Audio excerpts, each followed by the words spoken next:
हर शहर में कुछ राज छुपे होते हैं, मगर कुछ राज कभी खुलने नहीं चाहिए। राजस्थान के रेगिस्तान में एक पुराना वीरान किला था, रोहणगढ़ फोर्ट। लोग कहते थे वहां एक बंद दरवाजा था जो कभी नहीं खुला। उस दरवाजे पर एक पुराना निशान था जहां लिखा था, यह दरवाजा वक्त का कैद है, इसे खोलना मना है। लोगों ने हमेशा बंद रखा, मगर सिर्फ एक शख्स ने हिम्मत की। 1971 में एक आर्कियोलॉजिस्ट विक्रम सिंह वहां सर्वे के लिए आया।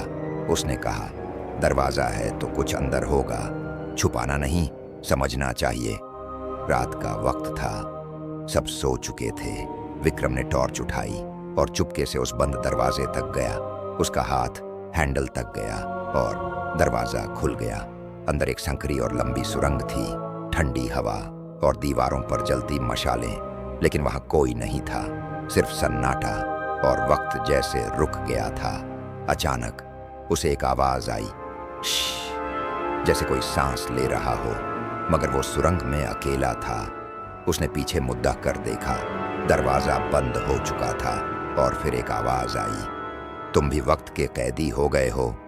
सुबह टीम ने उसे ढूंढा, लेकिन विक्रम का कोई पता नहीं चला। सिर्फ उसकी डायरी मिली जिसमें लिखा था, मैं वक्त के अंदर चला गया हूं। उसने लिखा था, यहां वक्त रुक गया है, हर सेकंड सदियों जैसा लगता है, शायद मैं अब कभी वापस ना आ सकूं। उस दरवाजे को सरकार ने सील कर दिया, मगर लोग कहते हैं आज भी अगर उसके पास जाओ तो किसी की सांस लेने की आवाज सुनाई देती है।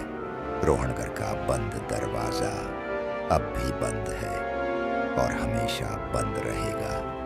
क्या आप उस दरवाजे के पास जाने की हिम्मत रखते हैं? अगर हाँ, तो फिर पलट कर मत देखना। ऐसी तरह की कहानियों के लिए लाइक, शेयर और सब्सक्राइब करें।